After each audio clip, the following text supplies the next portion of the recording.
I thought we were waiting. Oh, hello, Giuseppe. I think I just saw you like a minute ago in Dubai. Hi, everyone. Hello, welcome to this discussion. I'm just going to take it a little bit slow in case there's some people coming in. From the back, my name is Anna Seaman. I'm a curator, art writer, editor, journalist sometimes. And I'm here today to moderate a discussion about art collections on the blockchain. So I knew some people would trickle in at the back. I'm joined today by some distinguished guests. Anas Bhurtun, the co-founder of ArtsDAO. Amina Debbiche, the co-founder of OpenCrate. You'll learn all about who and what these people do in a minute. And Colborn, the founder of MoCA, the Museum of Crypto Art. And it's a pleasure to be here at Abu Dhabi Art. Thank you for joining us. Okay, I'm going to just refer to my notes somehow. But this is a discussion about digital art, so we have to have a digital device close to hand. I don't feel comfortable. Look, I thought I'd open the discussion just by introducing myself. I won't talk too much about myself, but just to introduce myself. Some of you might have been to the community section in this art fair, Abu Dhabi Art. We have a booth, and my company is called Morrow Collective. We work as curators of NFT fine art. So we work to bring traditional artists into the NFT space, the crypto space, and we also curate exhibitions of art in the digital realm, and usually in physical venues, sometimes in our metaverse galleries. And in this fair, we have an exhibition at the community section because we worked with the students from UAE universities, 6 of them, over the summer as part of the Art and Tech program with Abu Dhabi Art, and we helped them through the process of making an NFT. Most of these people had zero experience in art or digital technology, so we took them through that, and we are displaying some of those NFTs in the community section. And like I said, we are joined on the panel by some people who are doing some interesting things in the blockchain space. What I want to ask these people, and what we're going to talk about, is the role of the blockchain, how it affects collectors, not so much artists, but the people who buy art and want to display art, the benefits of it, and also the question, if you like, of the role of digital art, if we can get into that. So I'm going to start. I would like each panelist to kind of introduce themselves at the first time they speak, because that's obviously much better than me just telling you who they are. They are here with us. So I'm going to start with the lovely Amina sitting in the middle. Hi. Hi, everyone. It's a pleasure to be here. So I'm Amina. I'm the co-founder of the OpenCrate. And basically, the OpenCrate, we're pioneering the digital inventory space for art collectors with the focus on the Middle East and North Africa. So basically, it's a digital wallet for physical assets. We came up with the idea with my business partner, Nora, who's here in the audience, when we had that urge to start documenting art collections from the Middle East and North Africa. You see, in this region, there was not a lot of museums and institutions, and we felt that art history from the region was mainly detained in private hands, and that we had to document this in the right way. We could, use solutions from the Western. There's many solutions, tech solutions for the data gathering that we wanted to do, but we wanted to come up with our own software because we wanted to protect the data. We had a mission, which was to protect the cultural legacy of our region. The technology brought us beyond those frontiers because we created an interesting UI UX experience, and now we have collectors based not only in the MENA region, but also in Miami, in London, Geneva. So this is what we do. How do you do that? How do you authenticate I presume you're talking about traditional physical art collections. Is it a case of making NFTs out of the kind of the certificate of authenticity, or what goes into that? When we started, it was 2018, so NFTs wasn't a word that was used around what we're doing. There's a there's a very long process for authentication in the art market when it comes to an artwork. There's documentation links to the authentication and verification of the artwork and the data around it. So I don't think what interests us is making NFTs. It's the technology of what NFT brings, the smart, the unicity of the tokens linked to the authenticity of an artwork that is interesting for us.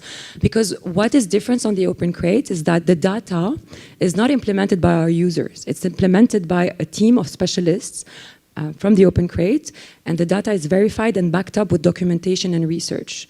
And then obviously the provenance and the certificates of authenticity is verified. And that's what the blockchain offers, right? So once we understood the utility of the blockchain technology and how it could be applied to our platform, we directly thought about certificates and provenance tracking. Mm-hmm. And that's what the blockchain solves, right, as a problem. Absolutely. I mean, I do want this to evolve into a conversation. I can see the guys nodding, but I just want to give everyone the mic for a little minute. Go, Anas. I think because the audience might not, we're using a lot of technical terms here, and I think it's just important that we all just are on the same page. So NFTs, right, non-fungible tokens, but I don't usually like to use that word because it's a very technically, it's a term that not a lot of people always understand.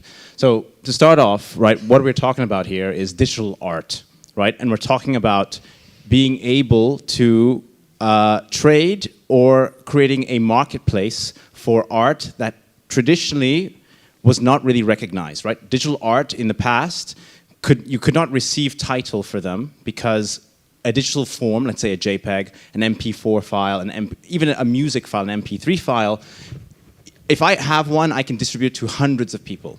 You compare that to a traditional piece of artwork and you achieve delivery upon acquisition, right? So NFTs, let's think about them as a type of digital title deed, right? They are effectively a new form of asset, a new type of way to record an asset on a legal system built for the internet, right? So we have legal systems for physical goods, right? You own a piece of real estate, you need a title deed to that real estate in order to sell it, right? That makes a lot of sense. If you have a piece of real estate without the title deed, the real estate is worthless because how can you sell it? The same question here is really being directed for intangible goods, right? Intangible objects such as digital artworks that right now are a big part of our culture, right?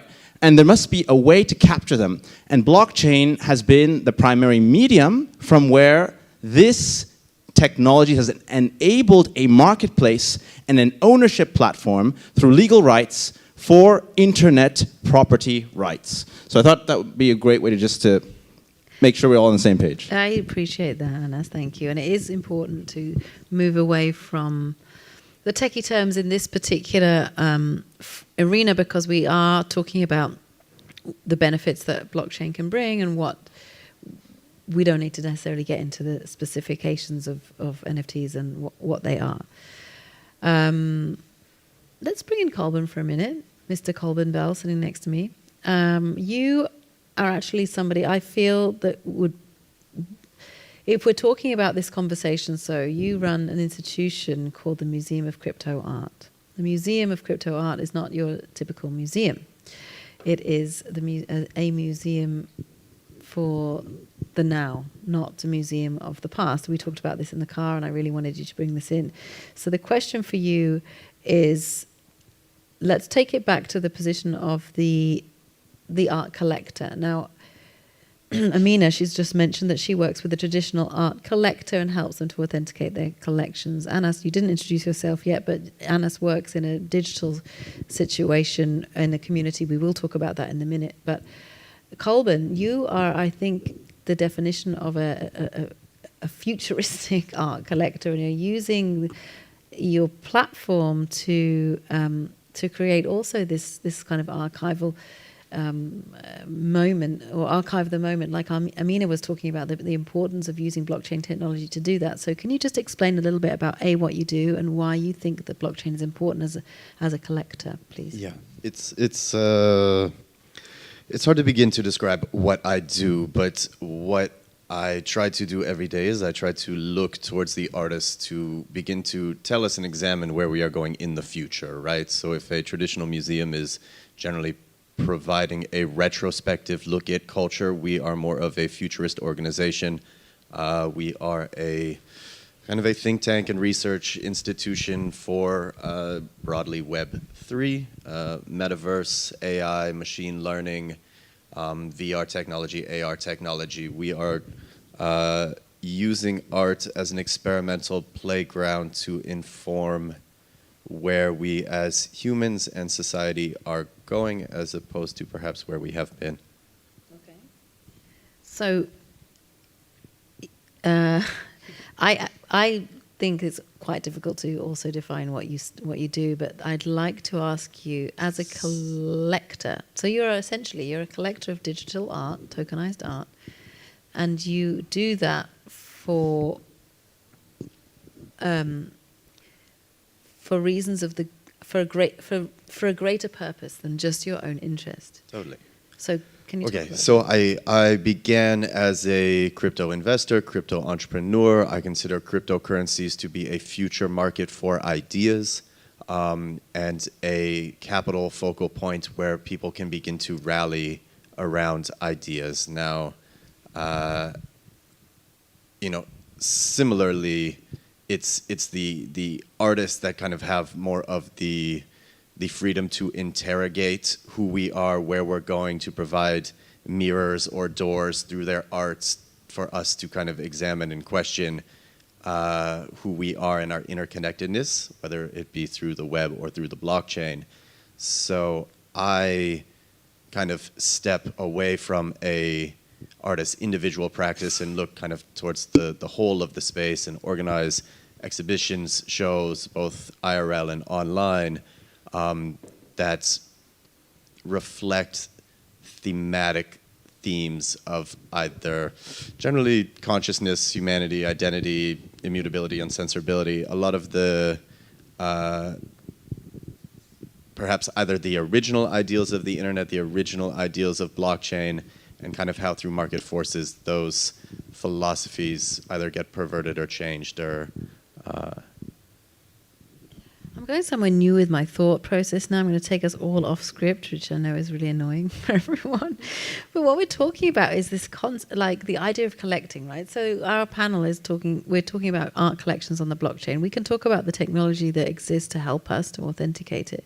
But we're also talking about an idea like that I think that you've all mentioned. Well, we have, as humans, we have this need to, or this desire to collect, not, to protect, to document, to archive. Life moves so quickly, so we have to somehow capture it. And then I think you're all somehow doing that in your own ways.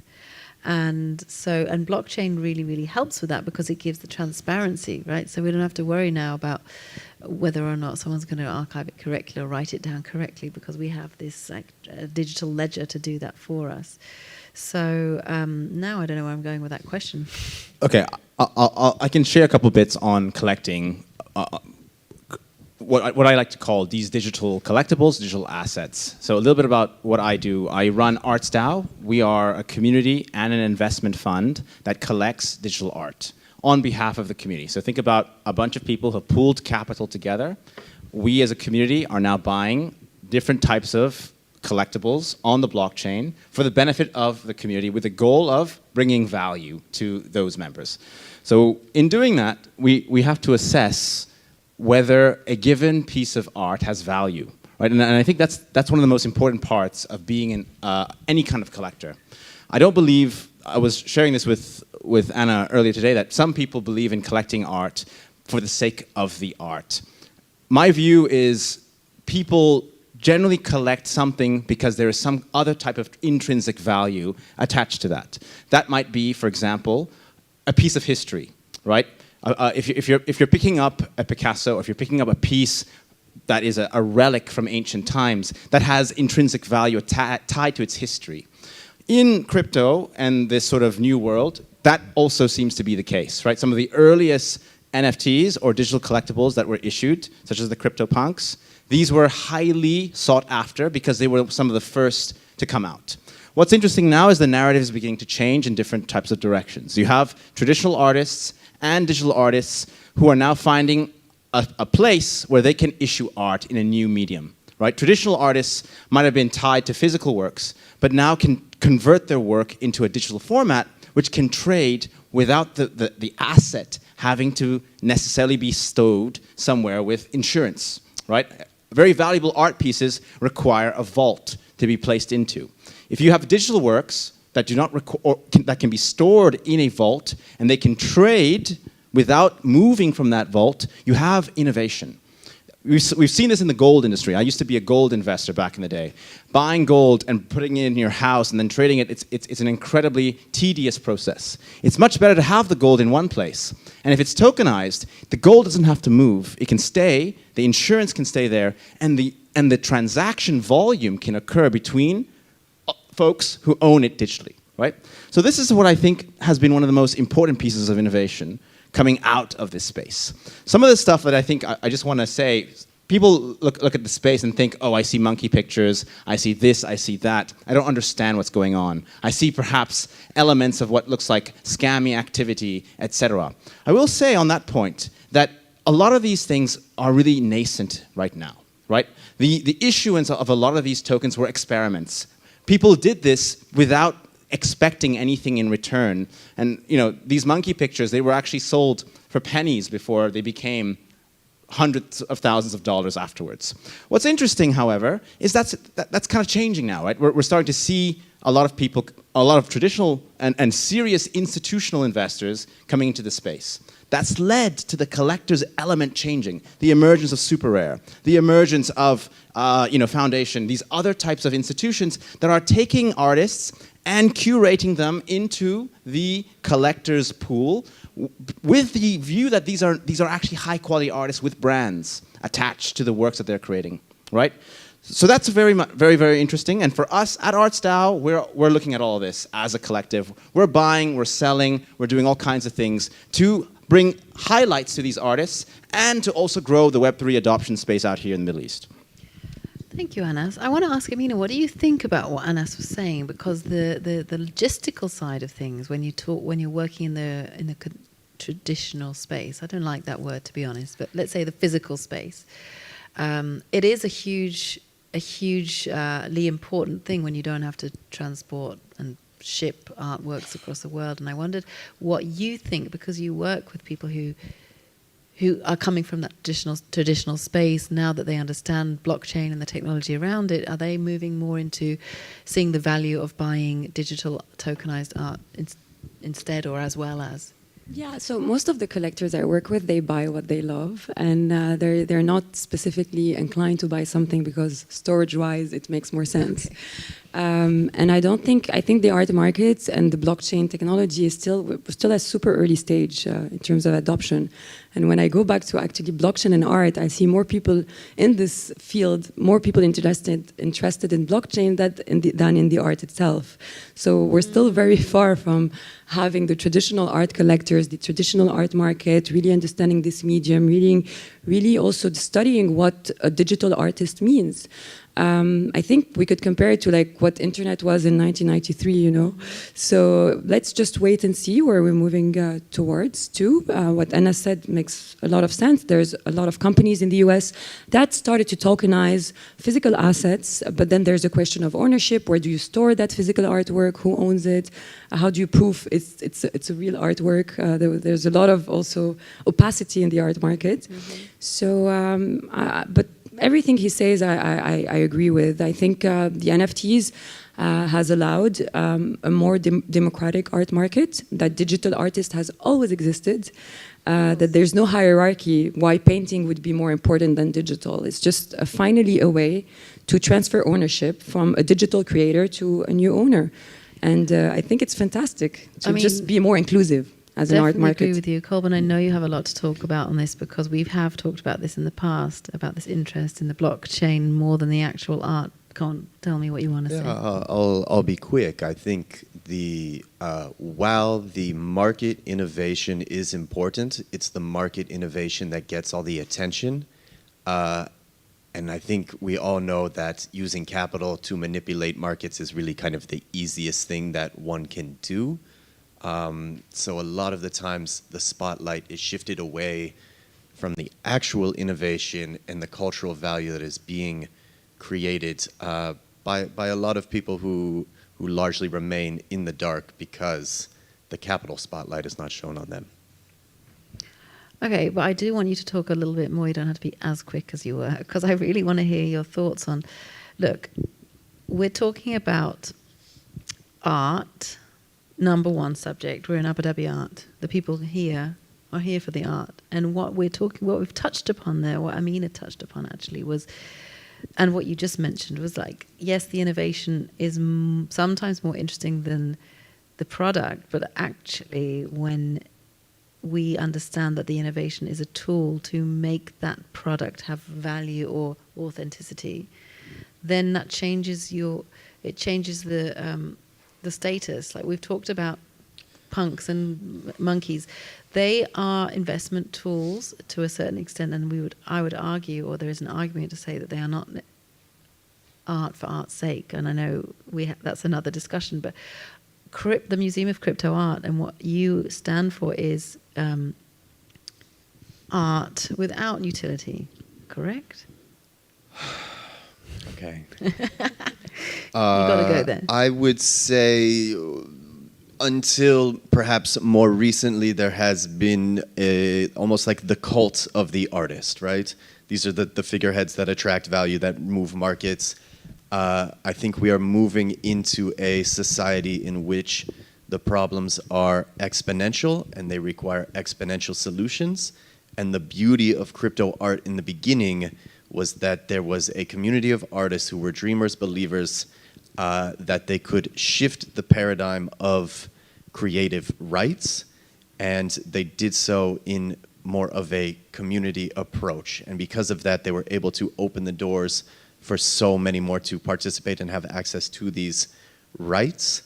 And I think, again, like the model of what they presented and the ability to come up with new, novel, inventive solutions that everybody think is impossible and begin to ascribe value to them so that society shifts behind it, is where we're going. So kind of moving away, again, from the cult of an artist and looking at more kind of like community-driven initiatives. Anas, community-driven initiatives. Take the mic.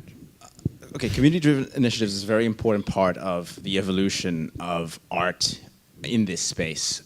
And I wanted to say a couple of things. So the way you look at traditional art, right, when you think about collecting any piece, I highlighted the fact that it's tied very much to, one, the artist, two, the history attached to that, the reputation, and maybe to some extent, it might be the region, right? Several things create what I call, in my head, a desirability for a piece of work, right? The collector is willing to collect this, not just for the sake of the art because it's beautiful. He probably has a reason for it that's tied to its intrinsic historical value or the reputational value attached to the artist creating that piece. Why? Because he knows that he can probably hold financial value in that art piece, right? It becomes a store of value like gold, which can be sold afterwards. Now, let's go to art in this space, on the blockchain. It has similar characteristics, but what's interesting with the community aspect is that the community participates in creating the value attached to that art piece. And the difference here is that's the reason why art pieces like the Bored Ape Yacht Club or the CryptoPunks ascribed significant amounts of value to them, right? Look at the comparison I'm making here. If I am an artist with a lot of significant reputational assets and I have historical presence and I create a piece of work, that's me creating the piece of work, right? And for that piece of work to be desirable, I need to be desirable in some way. What you compare that to some of the stuff that's being issued on the blockchain now, that work has value because loads of people, a community, have come together around that collection in some way. So the value of that artwork is decentralized, away from one person and towards a collection of people, which is why the value of these works they have two things: liquidity, because there's, let's say, 10,000 people interested in the work versus one person with one centralized reputation attached to the work, right? So the liquidity makes it more desirable to want to purchase one of these things. And the fact that there's many people, a community around it adds a utility, right? If I'm an owner of, let's go away from art for right now. Let's talk about luxury goods generally. I'm the owner of a 911 Porsche, right? I'm interested in meeting other people potentially who own those cars to talk about that topic. And actually, I know the guys at Porsche, they're starting a 911 club in Switzerland. They were influenced by the Bored Ape Yacht Club. You see what I mean? So these guys, they collect the same kind of art, they get together on a WhatsApp group or Discord, and they have a shared interest. That's so different from traditional art. Yeah, okay, I totally get what you're saying. We were talking about, so I'm going to take another tangent back into the art world for a second, because the role of a museum, an institution, also has a similar effect. Okay, it might be slightly elitist, but why a work, as soon as it's bought by a museum or put into a museum collection, it also has value because the community or the institution who have chosen that art to be in that museum immediately raises the value. And that's really interesting. And the reason I'm choosing that particular word is not a coincidence. Colborn chose to call his institution the Museum of Crypto Art. It's not a museum in the way that we know museums to be. It's not a physical building. It's not a retrospective look into the past, as he's already said. It's actually more of a futuristic look. But he's chosen that word in a way to give value. Like, I totally understand what you're saying. The value of something does come from the community often. It's this human trait. Just think about fiat, the very thing that we use to buy things. Why do we believe fiat is valuable, as in money, the US dollar, any of it, right? We use these things because as a community in this world, we have ascribed value to it. We agree that this is the medium of exchange. Mm-hmm. So in my personal perspective, that historically has far more power than any type of other one party, so to speak. And in my view, art on the blockchain has, for the benefit of of the audience here, if you are a collector who is in the traditional art space and you're interested in participating in art on the blockchain, the first point of call should be to explore community building in the space, and how that is revolutionizing valuation of art as a result. But I want to touch base about that, because in traditional arts, you don't just choose an artwork by clicking on it. There's a real conversation you have with the artist. There's research that have been made. There is a conversation with the gallerist. There's museum shows that you go to. There's exhibitions that you go to. So you still have also that kind of like community. And also, I don't like to just compare both, or like, I feel like there's a space for even the traditional art collectors and traditional art assets to have a space on the blockchain. There's a very interesting project that was launched in New York that's called Fairchain, and it's about also trading traditional artworks on the blockchain in order to make sure that there's a percentage of royalties that goes back to the creator. So I think it's less of comparing both and say this is traditional art space, this is the digital art space. I think there's a lot of common processes actually part of it, honestly. Completely agreed on this. My point was not to draw comparisons, was merely to showcase from a historical perspective the evolution of both of these areas, right? Sure. In traditional art, so Justin Aversano, he's a famous photographer and artist. His work sells for more than $200,000 on the blockchain. he's a member of our DAO. He has a community who owns his work. You know, so the point is it impossible? So is community-based art only restricted to the likes of the guys who make things like the Bored Ape Yacht Club? Absolutely not.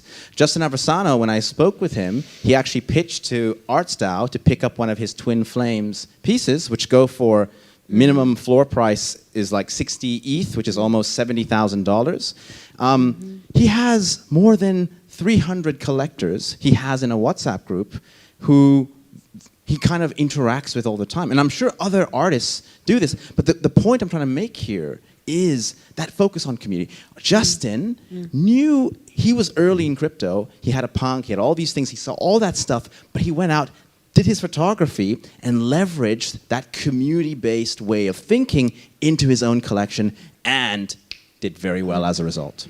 Get your point. Thank you. And I want to pick up also on a point that Amina just talked about, which we probably have a few minutes to discuss, because we could talk about this for a long time. But you mentioned the other side, which we haven't even touched on, the benefit of the blockchain, the secondary market, the royalties, the fact that a collector actually has now a chance. So any collector, usually when they buy an artwork, is supporting the artist.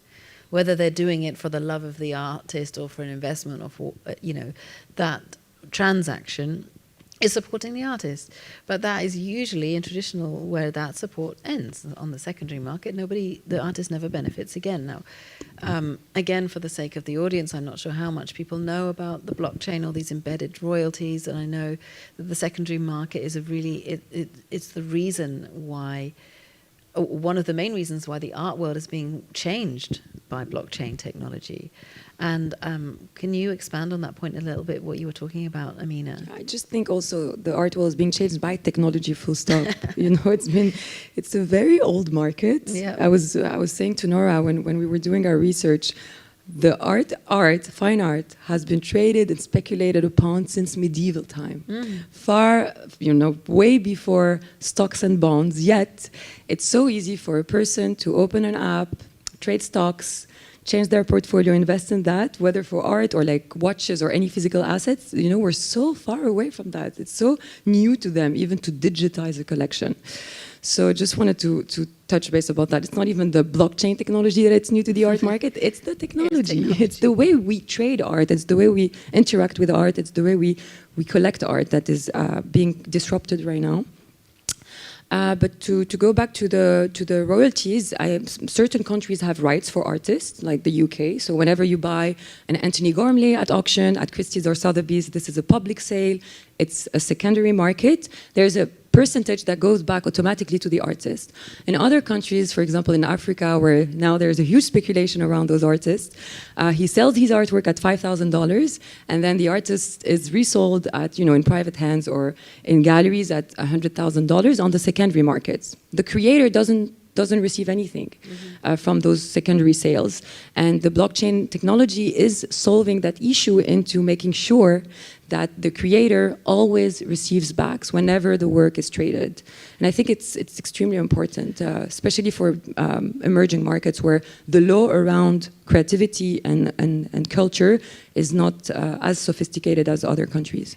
Colborn, and I'm going to bring you in on this because we've talked about this before, but I also think it's really what I'd like to ask you, as someone who has been in the crypto space for a long time, been able to watch it emerge and also leverage on that experience to build something, as I mentioned before, which is greater than you. And clearly you have a passion for the art ecosystem and the culture and everything that you stand for. How do you see the impact of the royalties, the secondary market, really? I mean, that's the clarion call for artists, right? That is what is bringing people in, because frankly, that should be their rights, right? Yeah. And we have seen artists who have 20, 30, 40 plus careers come into the space just because of that, because they've seen their work traded 20x, 30x, 40x forever and ever and ever. And what do they receive? They receive nothing, right? They don't hold back their works. Everything has been sold. So it's... Do you think it's I mean, obviously it's as you mentioned, the clarion call is affecting artists directly. It's making them come to the space. But what about the ecosystem? Like 10 years down the line, 20 years down the line, with this embedded, surely that leads to a more robust ecosystem. I mean, it's a cultural statement, right? It's us saying collectively that we have found a way and we care about art and we care about creativity in the future. In fact, we care about it so much that we want you to enjoy like more of the fruits of your labor, and you deserve that. So suddenly, you know, I think artists have, there is the trope, of course, of the starving artist, but it no longer needs to be the case, right? Like, creative people should have all of the means to be able to create and continue and explore the highest level of what that means. Absolutely. I mean, amen to that. I'm not a creator, but I think that is, it's such, it's a game changer. It's a game changer in the way art is made, bought, and sold, and I think that's ultimately what we are here to discuss. Amina, are you going to say something? I feel like you want to say something. No? I mean, look, it's been just like a revelation to be here, because frankly, like, I live in a place in the US where culture effectively feels dead, right? It feels just pure capitalist, right? So to be able to go into a place online where there are like-minded people all over the world, to receive in the last month like invitations to Barcelona, Paris, Mexico City, here, and just begin to experience and connect with like-minded people that care about art and culture is very, very hopeful, because I feel kind of like the static capitalistic nature and transactional value of it, but I don't get to meet very often people talking about the why we are creating and what it's informing us about, and just returning to like the art conversation, which is nice. Can I add to this? Please. I have a really good point to add on this. So the culture that he's talking about here is in many ways, it's a combination of internet culture, but it's also a combination of youth culture, street culture, sneaker culture. The best example of this done correctly is Artifact. They were recently bought out by Nike, but they did a pretty incredible collaboration with another famous artist, Takashi Murakami from Japan. And what they did was they understood that the culture that they were targeting, right? The internet culture they were targeting were several people who liked video games, number one. Number two, they also knew that these guys liked sneakers and collected sneakers to a significant extent. So the Jordans by Nike, they're incredibly collectible. Maybe here in Dubai, I mean in Abu Dhabi and in Dubai, you'll see that a lot of people wear them. And the guys knew that, right? Now what they did was they took one collectible item, the Jordans, and they combined it with Murakami's work, which sells for millions, right? In the open traditional market. They combined the two types together to create a novel art form that catered directly to the street culture and the gaming culture. So they made it quite gaming focused, because the art was derived from traditional gaming influenced graphics, so to speak. They look like they're avatars built in a fashion that you might see on a game, like a PlayStation game or an Xbox game. But they had the signs and the influences of Murakami still imprinted on them, and they evolved afterwards into a fashion brand where the avatar can be clothed with other digital collectibles that can be redeemed for physical clothing, Nike products. Ingenious, an ingenious way to take art, culture, internet, existing collectibles like sneakers, and combine them into creating a brand. I think that type of thinking for an artist is what I would say. I mean, if there's an artist out there right now, they should be looking at that for inspiration. It's so funny you say that, because with the Open Crate, we also created a small funds where we acquire NFTs, and we got lucky enough to draw Cologne X by Murakami. And then we decided to sell it because we didn't like to be, at the beginning it was fun. We liked the community, we liked the message, we liked the utilities. But then it became too much of, okay, again, another project. I'm still being marketed products. Like, I think it's so what I don't like about this space. I want to go back to the community. I don't want to be pushed products. It's very smart. I'm not saying, it's not saying the opposite. But I think that it's the wrong move because it's, as Colborn said, the people who occupy this space are in need of more authenticity, are in need of another kind of conversation in the art market, and not go back to those kind of like retail approach and luxury goods approach. Look, we saw a lot of brands and artists like ascribing to be brands just dangle the carrots in front of people and take them nowhere, right? This project, incredibly extractive, again and again and again, and eventually the bottom falls out because all you are doing is asking your community for money again and again. Like a $500, no, there's only so many $500 sweatshirts people can afford and buy again and again and again, and these are kids, and it's, in my mind, you buy the art for the utility of the art. I really just, for me, it's about independent artists. It's about one-of-one art. It's about supporting people on their journey to create more. It's not about like big brands or the artists as brands. I don't think we need more of this. I think we need like more independent thinkers, more people doing different things, experimental works. Because otherwise it does just play into the same pattern of extractive capitalism that Web 2 was, and it was really trying to be something different. But it didn't start as this Web 2. It started as the opposite as well. 100%. 100%. Well, we've had some different opinions on the panel, and also we have space for everyone. We are decentralized. We're also running out of time. We have 2 minutes left. I wonder if there's anybody in the audience who wants to join in. Yes, please.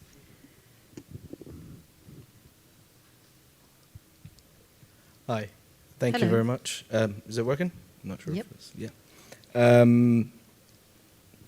My question is, and I feel like as an artist, the physical form is, for me, I would always prefer to view my work as a physical form rather than the digital.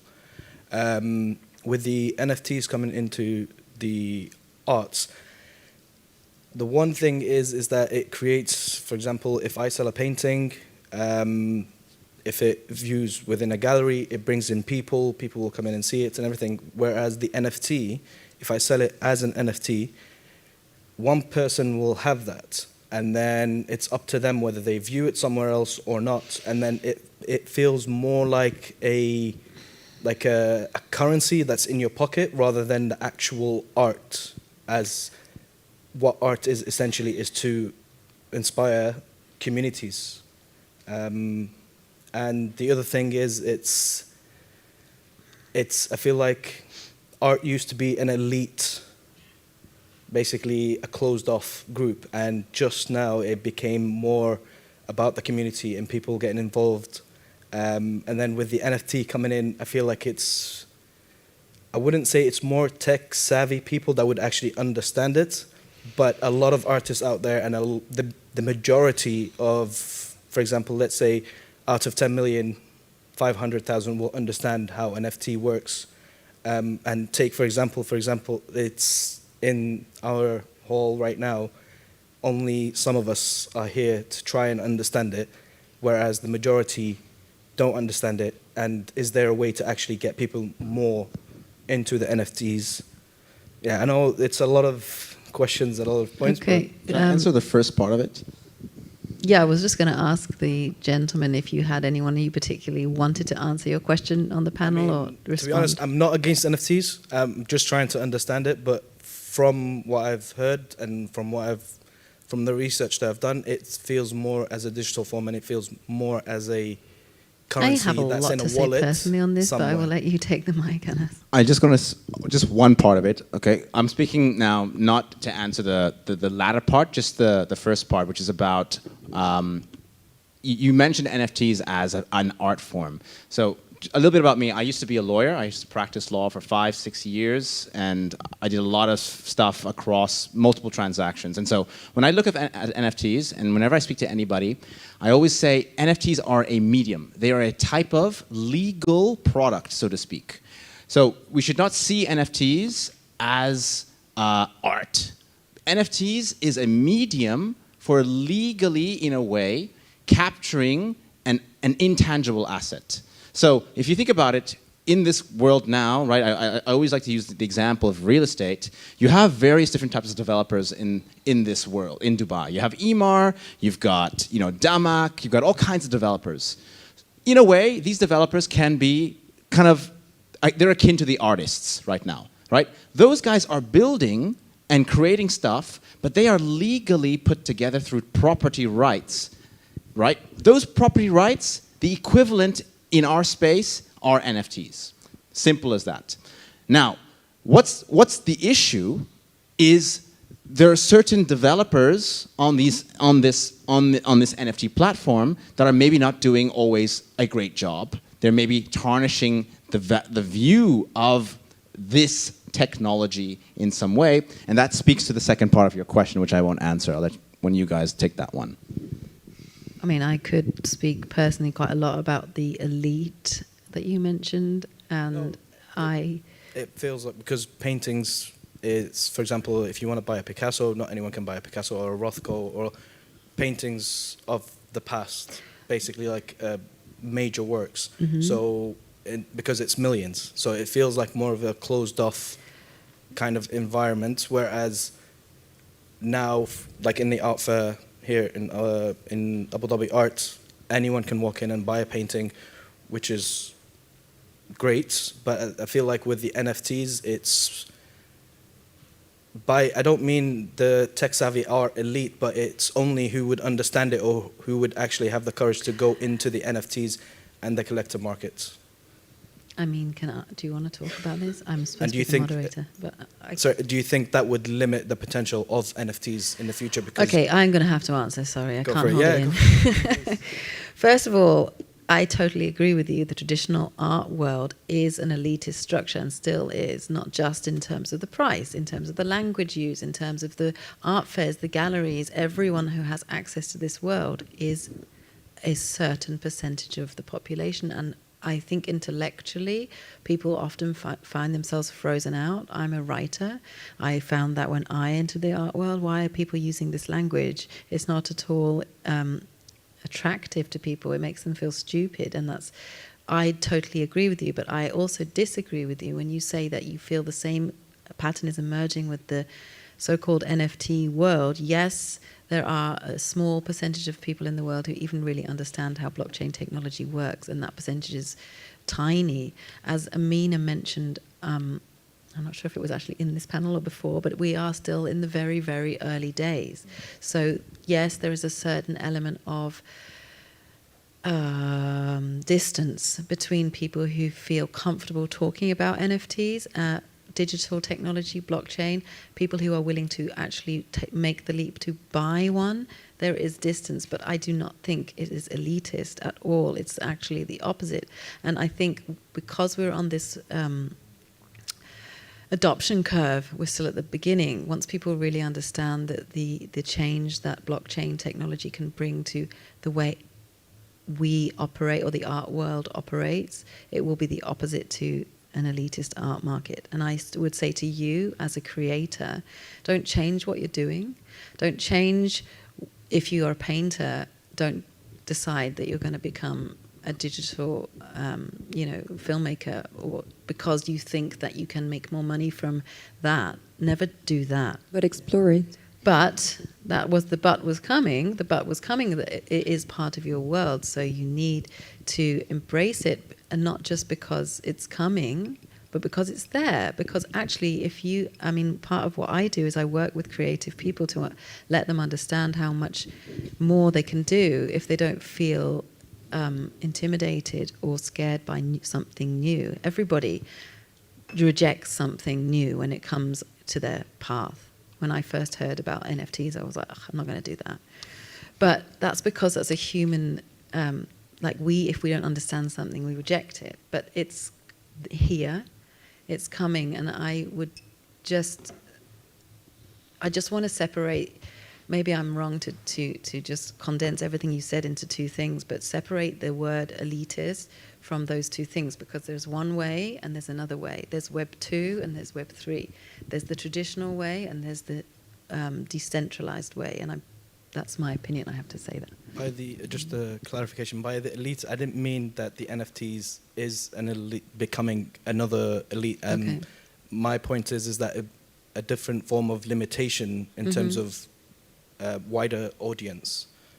As but it was before, it was. Sorry, again, no. I'm sorry. I'm supposed to be moderating. That's talking, but sorry, the wider audience. I mean, God, until now, if you did a painting, you have to get people come to the gallery, walk into the gallery, see your painting. How many people? Just as instance, like I know a 13-year-old artist who made like $1 million, right? If she probably came into this gallery and tried to buy something, she would never be able to, right? So it's accessible to kids in a way that is very natural to them. And I think if you take it to kind of like the extreme of that like young girl in her parents' house, like creating art and both like buying and collecting art, she would never be taken seriously here, and they would probably never sell her anything. Yeah, sorry, we talked a lot to this one guy. Does anyone else want to add to the discussion? Yeah, there's one more. I think we have time, right? Whoever's keeping hold of the time. 5 minutes. We have 5 minutes. Think, yeah, in the corner over there.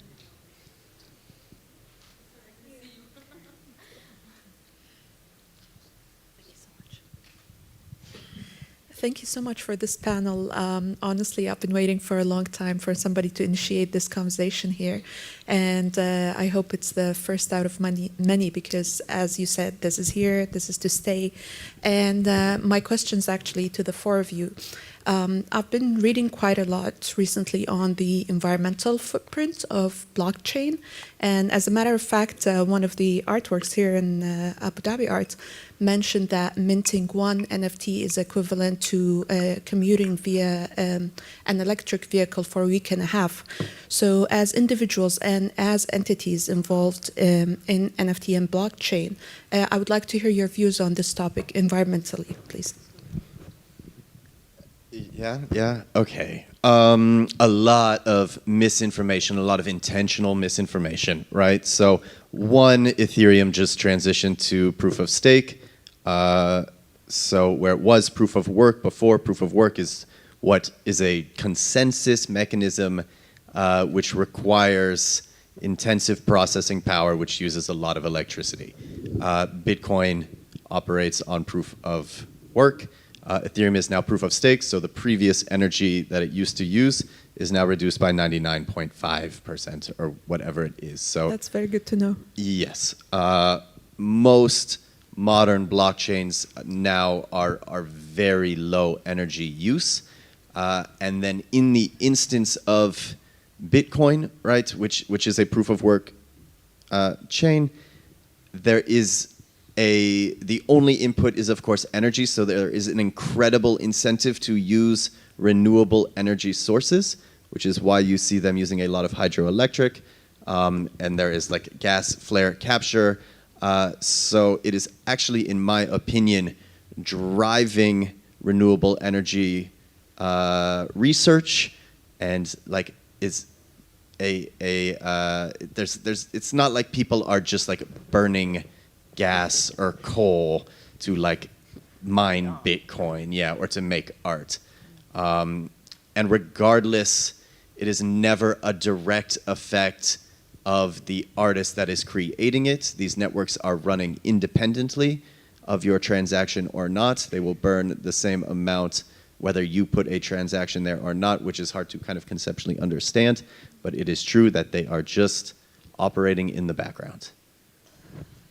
I think the environmental question is one that does come up a lot, and thank you for asking. But as Colborn mentioned, there are a lot. I feel like it's, I don't know if I should say this, but it's a way to, it's an easy one to criticize NFTs on, or like let's not even say NFTs, like the blockchain industry. And yes, there's been a lot done to change that. But if you also, oh my gosh, sorry, I shouldn't have gone down this path. Look, I mean, think about like the cost of shipping, the cost of setup, like we are existing generally at home, online, doing our thing. We're not taking jets. We're not flying paintings all around the world. We're not a million different inputs that took all of us to be here today. We exist digitally, and we eliminate all of that. So we're stripping out a lot of just like the energy of this. That's what I was going to say. So thank you for your question, and thank you for your enthusiasm about this panel. I do believe we're out of time. Thank you so much for coming. Thank you for engaging and listening. Thank you to Anas, Amina, and Colborn for your energy and time, and thank you for having us. Enjoy the rest of the art fair.